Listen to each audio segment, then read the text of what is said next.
Hey, what's up, guys? I found this Borderlands 2 skill tree builder. Ran upon it. It lets you use 46 given skill points to allocate however you want, just like you would in the game when it comes out.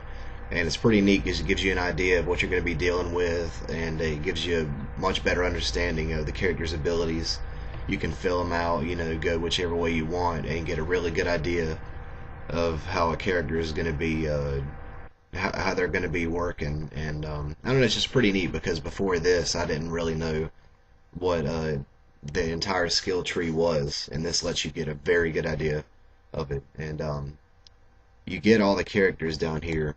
You can do them all. I chose Maya because I loved the Siren in the first game, so I'm gonna try this out. First of all, obviously, you have to do your phase lock. Lock an enemy in another dimension, preventing him from fighting back for a short while. That's like you've seen in the trailers where she locks him in this little like phase bubble. Some enemies cannot be phase locked, and right now the cooldown is at 13 seconds.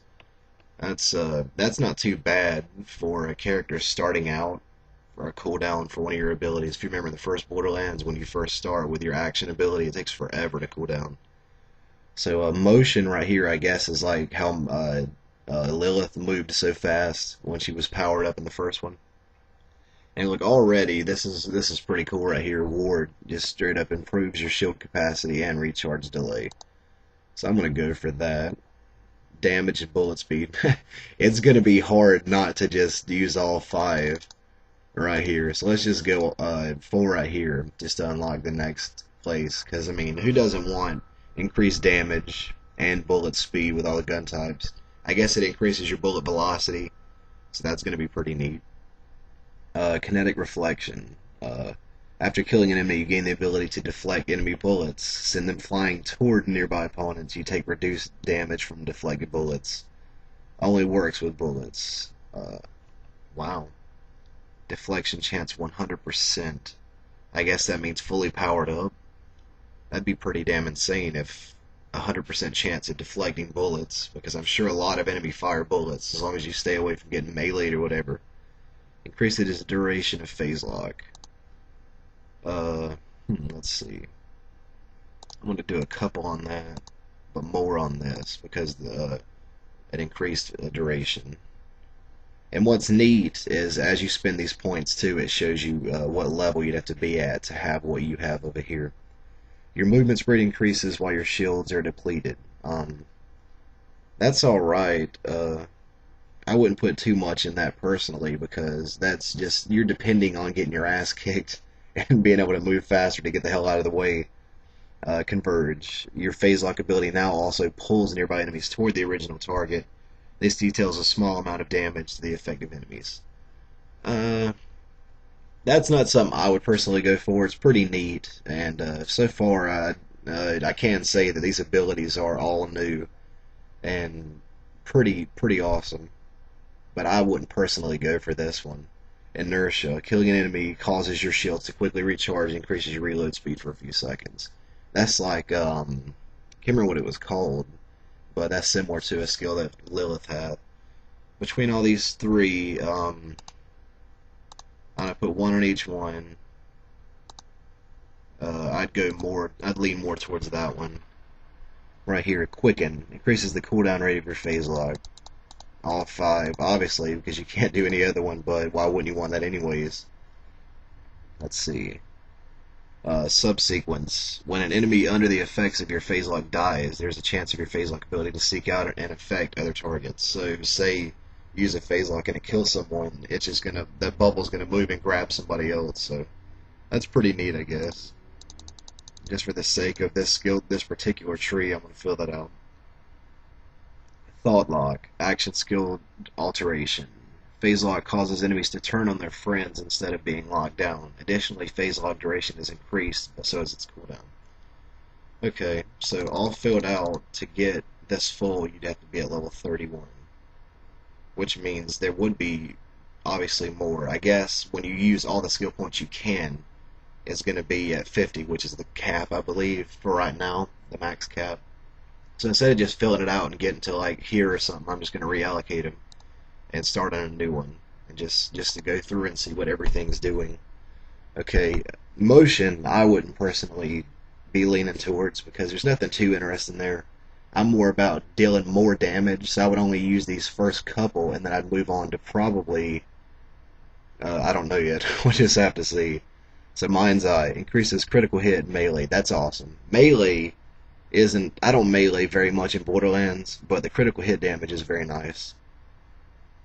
Sweet Release. If the enemy you have phase locked is killed, it generates life orbs that automatically seek out and heal you and your friends. That's pretty cool because that's similar to Roland's ability in Borderlands 1. So I guess she's kind of taking on some of his roles as a healer. Harmony was one of her actual skills, Lilith, in 1. So um, hmm, that's pretty neat. So I'm gonna lean more toward that and get 2 over here.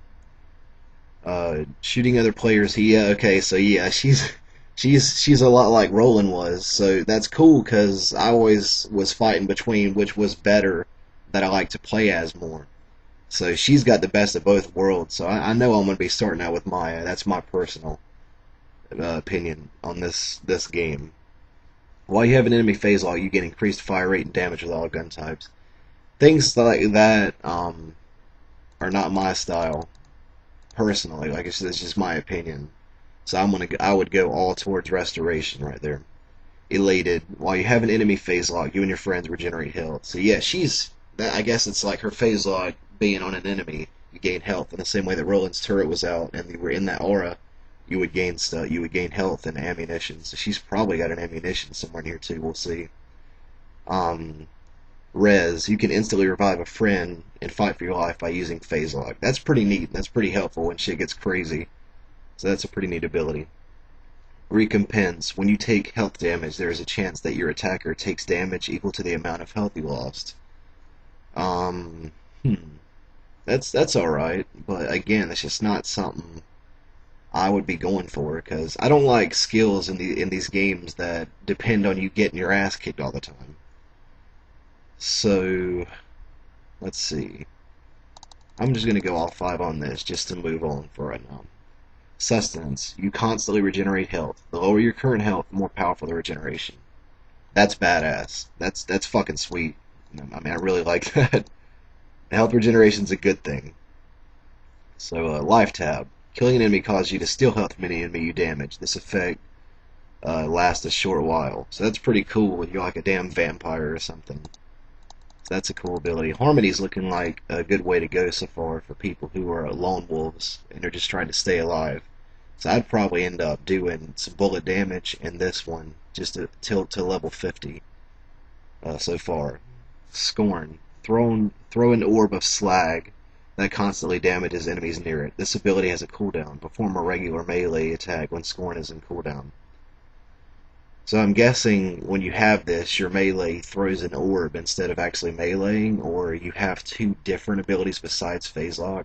I don't know exactly how that... Okay, melee override skill. Duh, it says it right there. So when you have this, I guess, 100% full filled out, your melee is going to throw this ball all the time. So Maya's going to be pretty much a badass lone wolf, just like she was in the first one. It's looking like a character that can do really well on her own. So moving on to Cataclysm. Increase your chance to cause status effects with fire. So this is her like elemental damage. And I'm guessing she's proficient with SMGs again, but we'll see. So increases your elemental effect chance, or status effects. Slag. I'm guessing that's a new type of elemental effect. Fire, shock, corrosive, slag. I don't know.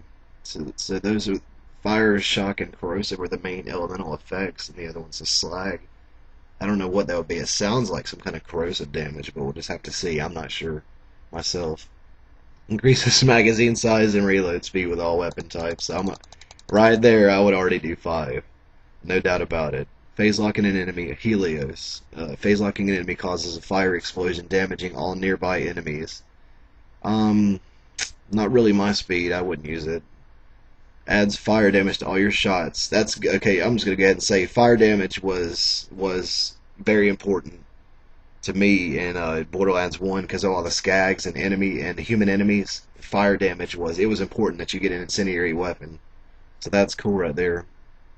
The additional fire damage is based on the damage of the weapon you're firing. So if you've got a times 4, I guess, if it's similar to Borderlands 1 incendiary weapon, coupled with this, you'd be dealing all kinds of fire damage, and the elemental effect chance would rise. So just for the effect of moving on, I'm going to do all 5 in that one. Chain reaction. While you have an enemy phase locked, all of your shots that hit enemies have a chance to ricochet and hit nearby enemy.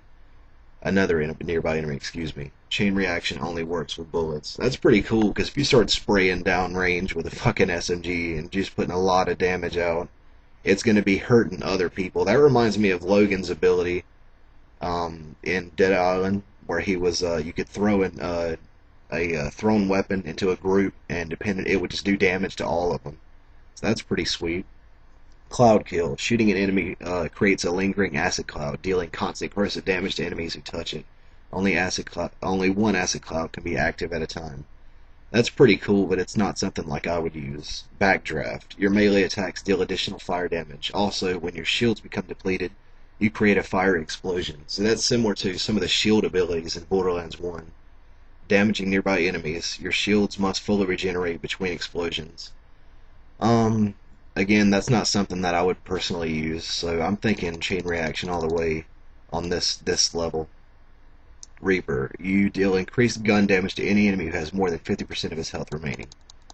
It'd be cool if, as you leveled it up, 50% would drop, so, or raise, so it was like 80% or whatever, or maybe even 90, or even 100. You would just always deal increased gun damage, so that would be pretty sweet. But again, that's good for when you are doing damage. The lower health they get, you're going to start doing more damage, so that's pretty badass. Blight Phoenix, kill skill. Killing an enemy causes you to deal constant fire and corrosive damage to nearby enemies for a short time. The damage is based on your level and the level of Blight Phoenix. So if this is leveled up all the way, you're going to deal constant fire and corrosive damage. Looks like her skill tree is more leaning towards doing elemental damage than the actual guns themselves. She had increased chance, elemental effect chance, and stuff like that. Lilith did in the first one, but these are pretty cool for incendiary SMGs, which is mainly what I'm going to be using if I can find them. That is. And the last one, Ruin. Phase lock now slags, electrocutes, and corrodes all nearby enemies. So that's pretty badass. And Ruin is right, I would say. And putting a skill point on it. Okay, it doesn't give you any statistics, but that's pretty cool, because when you put a phase lock on somebody, it's going to be burning them, shocking them, corroding them, and slagging them. So that's pretty badass. Already, Lilith's looking like she's going to be a fun character to play, looking like a lone wolf, a character that's really good on her own. And I don't know, I can't wait to play this game, and I'm sure there's a lot of people out there that agree. So I hope you guys enjoyed this. I hope it helped you understand a little bit more what the skill trees are about, or at least Maya's. I may do the other characters, I'm not sure, but appreciate you guys for watching, and I'll catch you later.